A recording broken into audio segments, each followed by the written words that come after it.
Have you ever sat in a room full of people talking and chosen not to say a single word? Not because you had nothing to contribute, not because you were scared, but because something deeper was happening inside your mind. The psychology of people who stay silent is one of the most misunderstood aspects of human behavior. We live in a culture that equates silence with weakness, emptiness, or fear. But what if I told you that silence is actually one of the most psychologically complex states a person can occupy? That the quiet person sitting across from you might be processing information at a level most people never reach? By the end of this, you'll never look at silence the same way again. Silence carries weight, not the absence of sound, but the presence of something else, something most people never stop to examine.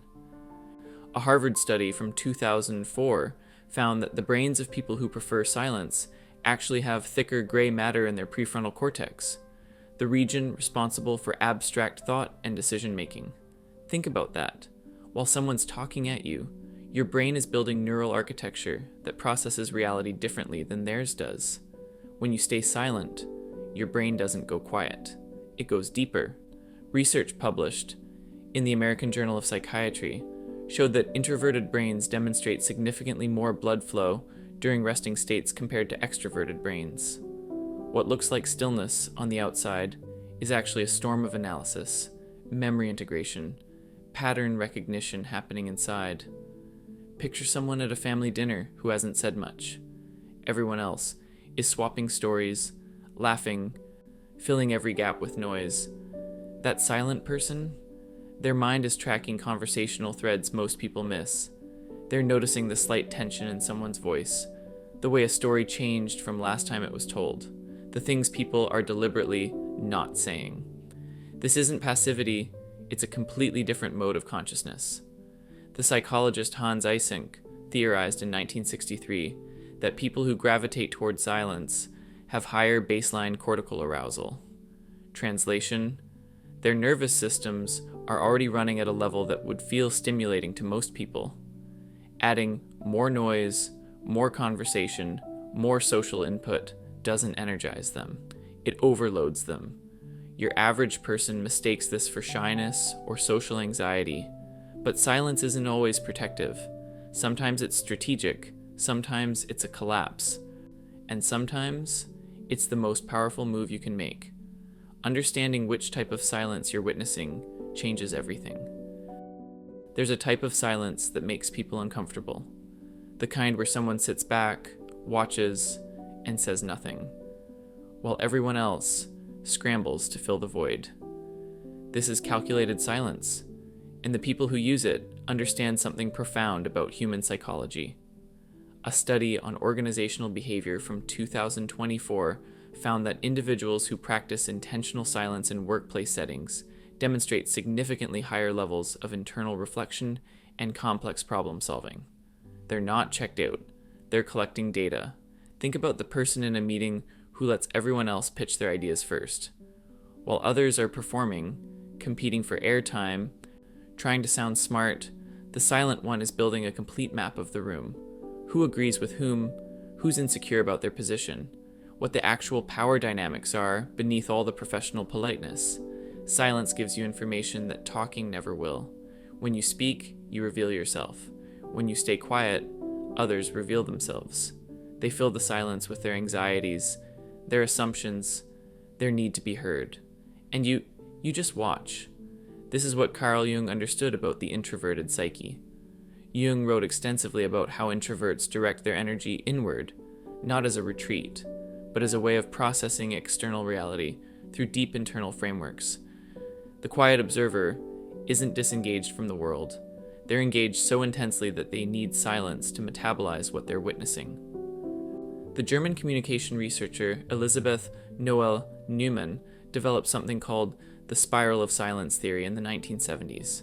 She discovered that people monitor their environment constantly, watching for whether their opinions will be accepted or rejected.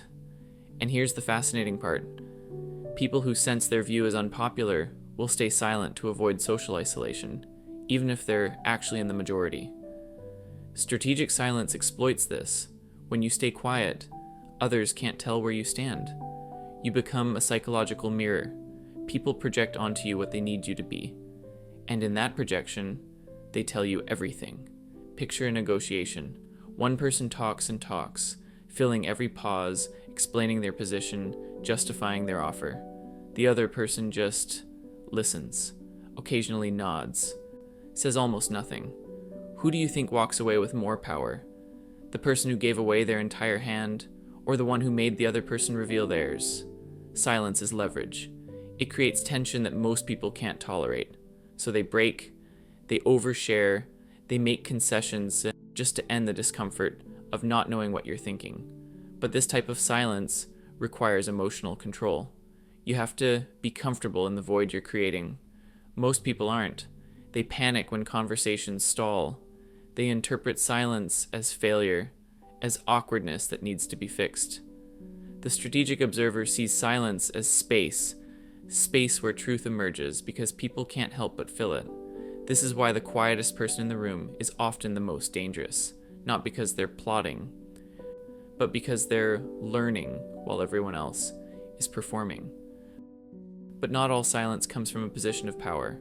Sometimes silence is a wall, built brick by brick from every time speaking didn't go well. This is protective silence, and it operates from a completely different psychological place than strategic observation. Research from 2022 examining silence as a coping mechanism found that individuals who experience repeated social punishment for self-expression, whether through criticism, dismissal, or emotional volatility in their environment, develop what psychologists call learned silence. The brain literally rewires itself to associate speaking with danger. Think about someone who grew up in a household where their words were weaponized against them, where anything they shared became ammunition in an argument, where vulnerability was met with mockery or indifference. That person doesn't stay quiet because they're observing. They stay quiet because silence became survival. Their brain learned a brutal equation. Speaking equals exposure.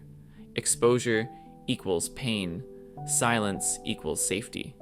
You see this in people who never quite say what they really think, who give you the answer they believe you want to hear rather than the truth sitting heavy in their chest, who nod along in conversations while keeping their actual thoughts locked behind their teeth. This isn't strategy. It's protection. The psychoanalyst D.W. Winnicott wrote about what he called the false self, a protective persona people construct when their authentic self felt too dangerous to show. Silence becomes the gap between who they are and who they're willing to let you see. And that gap, it can feel like an ocean. These are the people who've learned that the less they say, the less can be used against them. The less they share, the less they can be hurt. It's not about gaining power through observation. It's about minimizing damage through invisibility. And here's what most people get wrong about this type of silence. They try to force it open. They say things like, "Why are you so quiet?" Or, "Just say what you're thinking." As if the problem is that the person hasn't considered speaking. As if the issue is shyness or laziness rather than deep psychological conditioning. But pushing someone with protective silence to talk is like asking someone with a broken leg to run. The injury isn't visible, but it's real. Their silence isn't a choice they're making in the moment. It's a defense mechanism their nervous system activated long ago and never fully deactivated. A systematic review of silence in social psychology from 2025 found that silence can function as what researchers call emotional silence, the withholding of feelings due to fear of judgment or the desire to maintain composure. This isn't about being mysterious or strategic. It's about being terrified of what happens if the mask slips. You can often tell protective silence from strategic silence by what it costs the person. Strategic silence is energizing. It feels like control. Protective silence is exhausting. It's constantly monitoring every word before it leaves your mouth. It's the mental load of maintaining a performance where you never quite show up as yourself. And the tragedy is, people with protective silence often want to speak. They have thoughts, feelings, opinions burning inside them. But there's a guardian at the gate of their mouth that's been standing watch for so long, It doesn't know how to step aside anymore. Even when the threat is gone, the defense remains. This is the silence born from wounds. And it doesn't heal by being forced. It heals when someone creates enough safety that speaking becomes less terrifying than staying hidden. Then there's a third type of silence, the kind that descends on you like a fog, where words exist somewhere in your mind, but the pathway between thought and speech has completely shut down. This is collapsed silence. And it's one of the most misunderstood psychological states a human being can experience. Research on what's called emotional flooding shows that when the nervous system becomes overwhelmed, whether by conflict, sensory overload, or intense emotion, the brain literally diverts resources away from language processing. You're not choosing silence. Your capacity for speech has temporarily gone offline. Picture someone in the middle of a heated argument who suddenly goes completely quiet. Their face might be blank, their body still, and the other person interprets this as stonewalling, as manipulation, as refusing to engage. But inside that silent person's mind, chaos. Their thoughts are moving so fast they can't form coherent sentences, or they've slowed down so much that everything feels like moving through concrete. This is what psychologists call the shutdown response. It's part of the same survival system that gives you fight or flight, except this is freeze. The polyvagal theory, developed by Stephen Porges, explains that when your nervous system perceives a threat it can't fight or escape from, it drops into a state of immobilization. Heart rate drops, breathing slows, and language becomes impossible. You see this in people who've just received devastating news, who've been blindsided by betrayal, whose world just collapsed, and they're standing in the rubble trying to make sense of anything. Words feel obscene in those moments, like trying to describe an earthquake while the ground is still shaking. Studies on silence and the autonomic nervous system from 2023 found that during states of acute stress, the body prioritizes survival functions over communication. Your brain decides that forming sentences is a luxury it can't afford when it's trying to keep you alive. So silence isn't passive. It's your system saying, we're at capacity. Everything non-essential is shutting down. This is also the silence of grief, of exhaustion so profound that speaking feels like lifting boulders, of depression that makes every word feel like it has to travel 1,000 miles before it reaches your mouth. It's not that there's nothing to say, it's that the machinery of saying has stopped working. And people don't understand this. They think silence means you're okay, that if something was really wrong, you'd speak up. But collapsed silence is the proof that something's wrong. It's the system overload, making itself known through absence. The French philosopher Maurice Blanchot wrote about what he called the disaster of language.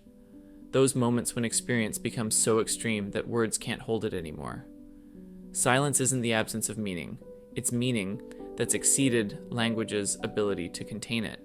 You can see the difference between collapsed silence and the other types in the body. Strategic silence looks alert. Protective silence looks controlled. But collapsed silence, it looks absent. Like someone's there but not quite inhabiting themselves. Like they've retreated somewhere language can't reach. And the cruelest part, people often punish this silence. They interpret it as attitude, as manipulation, as not caring enough to try, when really, it's caring so much that your entire system has been overwhelmed by the weight of what you're feeling. This silence doesn't need interrogation. It doesn't need to be fixed or forced open. It needs time.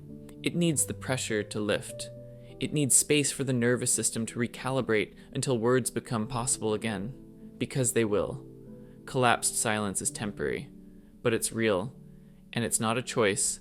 Sometimes the most profound thing happening in a person's life is the moment when they literally cannot tell you about it. So the next time you encounter silence, whether it's your own or someone else's, pause before you label it, before you assume, before you push. Ask yourself, is this the silence of someone gathering power, or building walls, or collapsing under weight they can't carry anymore? Because silence isn't one thing, it's a language all its own. And most of us have been speaking it without realizing what we're actually saying. Which type of silence do you recognize in yourself or in the people around you? I'd genuinely love to hear your thoughts in the comments below. And if this gave you a new lens on something you thought you understood, well, you know what to do. Sometimes the quietest insights are the ones that change everything.